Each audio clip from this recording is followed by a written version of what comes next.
ओम नमः शिवाय। स्वागत है आप सभी का मेरे राधे कृष्ण ब्रजधाम यूट्यूब चैनल पर। आज मैं आपको सोमवार की व्रत कथा सुना रहा हूँ। सोमवार के व्रत कितने करने चाहिए, उद्यापन कब किया जाता है, पूजा विधि क्या है, ये संपूर्ण जानकारी आपको इस वीडियो के माध्यम से प्राप्त होगी। जो भी चैनल पर पहली बार आए चैनल को सब्सक्राइब करें, बगल में बेल आइकन बटन को दबाएं। सोमवार के व्रत दो प्रकार के किए जाते हैं, एक सादा सोमवार, एक 16 सोमवार। सादा सोमवार का मतलब ये होता है कि आप खुले सोमवार के व्रत रख सकते हैं। जैसे आपने 5 व्रत रख लिए, बीच में अगर व्रत छूट जाता है तो फिर अगले को एक को छोड़कर अगले से व्रत शुरू कर सकते हैं। लेकिन अगर आपने 16 सोमवार का संकल्प किया है तो आपको रेगुलर व्रत करने होंगे। 16 सोमवार लगातार रेगुलर व्रत करने होते हैं और 17वें सोमवार को उद्यापन करना होता है। अगर बीच में सूतक आदि आ जाते तब भगवान के सामने संकल्प द्वारा व्रत रोक सकते हैं, फिर सूतक के बाद में व्रत शुरू कर सकते हैं।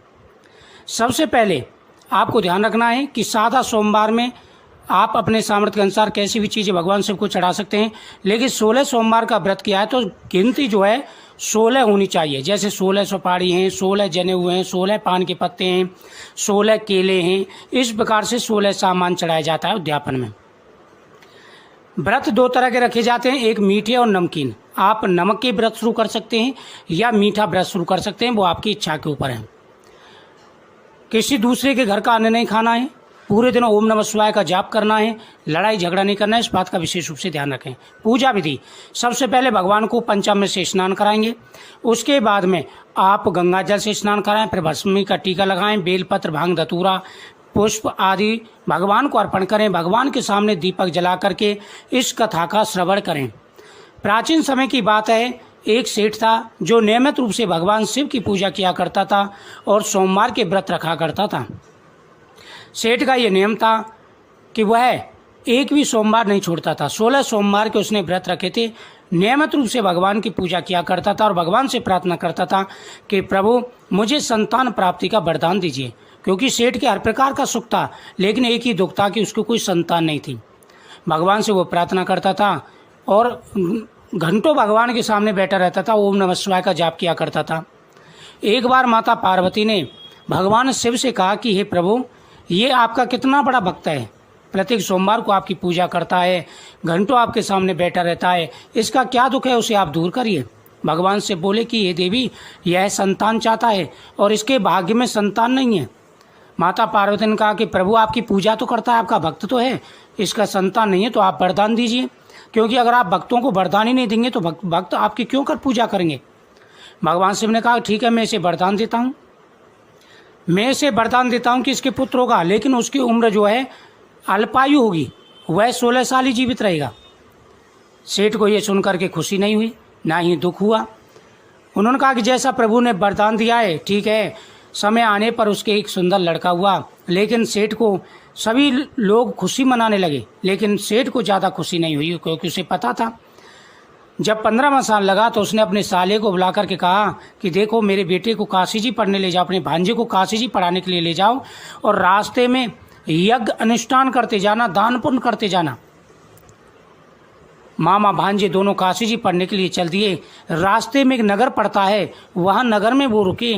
उस नगर के राजा की लड़की की शादी थी, लेकिन जो दूल्हा आया था वो एकांक से काना था।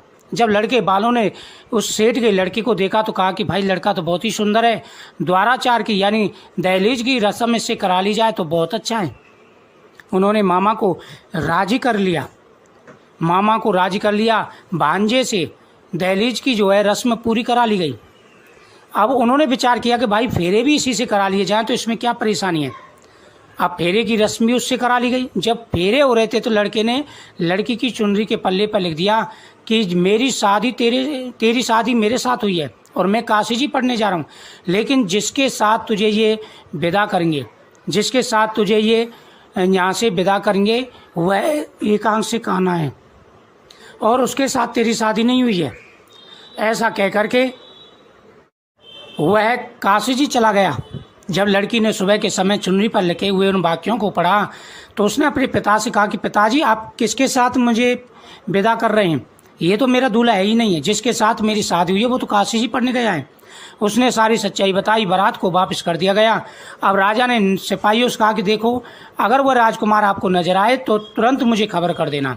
उधर वो है मामा भांजे काशी जी पहुंचे, अनुष्ठान करने लगे। एक बार अनुष्ठान चल रहा था, भांजे ने कहा कि मामा मेरे सर में दर्द हो रहा है। मामा ने कहा कि बेटा अंदर जाकर के लेट जाओ। मामा अंदर जाकर के लेट गया और कुछ ही समय में उसके प्राण निकल गए। भांजा जो है अंदर जाकर के लेट गया, उसके प्राण निकल गए। मामा ने देखा कि भाई काफ़ी समय हो गया है लेकिन भांजा अभी तक नहीं आया।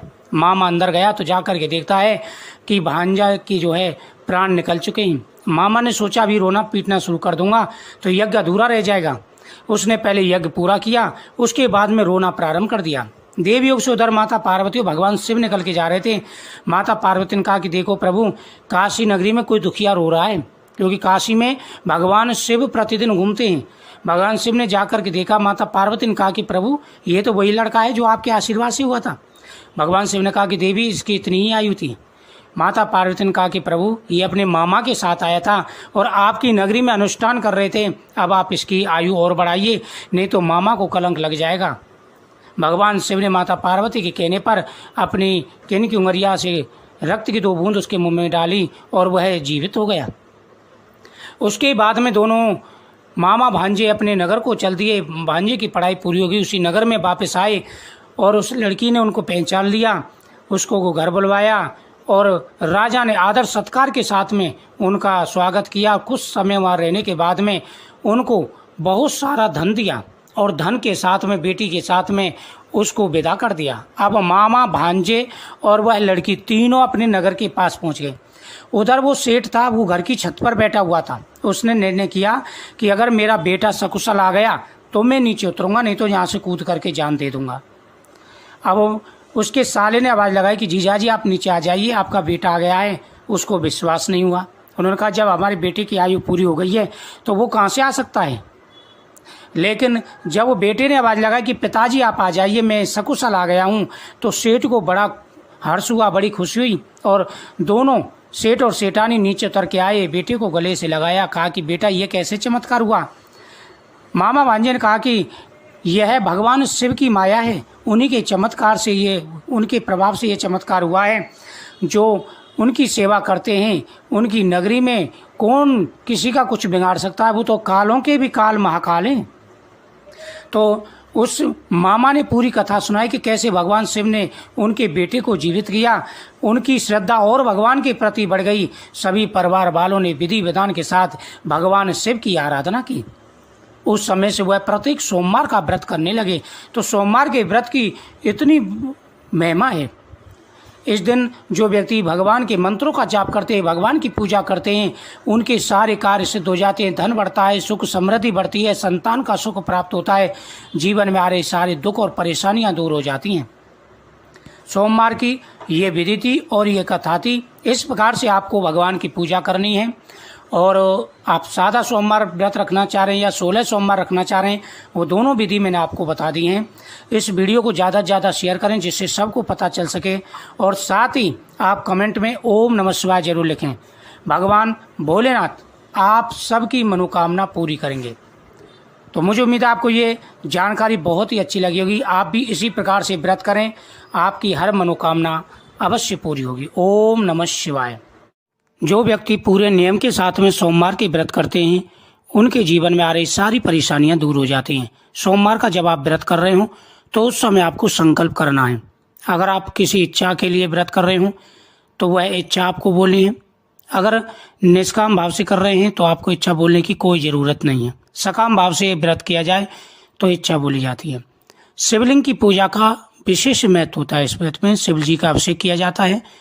भगवान शिव को भस्मी, फल, फूलमाला व बेलपत्र आदि अर्पण किए जाते हैं। इस दिन भगवान गणेश जी की पूजा का भी महत्व होता है। भगवान गणेश जी का पूजन भी करना चाहिए। जो व्यक्ति भगवान गणेश जी का पूजन करते हैं उनके सभी मनोरथ पूरे हो जाते हैं, सुख समृद्धि बढ़ती है, जीवन में आ रहे सारे दुख और परेशानियां दूर हो जाती हैं। इसलिए व्यक्ति को पूरे नियम के साथ में सोमवार के व्रत करने चाहिए। सुख समृद्धि तो बढ़ेगी बढ़ेगी, साथ ही भगवान शिव का आशीर्वाद प्राप्त होगा। जाने अनजाने में किए गए सारे पापों का नाश हो जाता है। घर में सावधानी रखें, कोई भी तामसिक चीज़ सोमवार के दिन ना बनाएं। अगर कोई खाता है तो उसे मना करें। साफ सफाई का विशेष रूप से ध्यान रखें और पूरे दिन ओम नमः शिवाय मंत्र का जाप करते रहें। भगवान शिव की कृपा से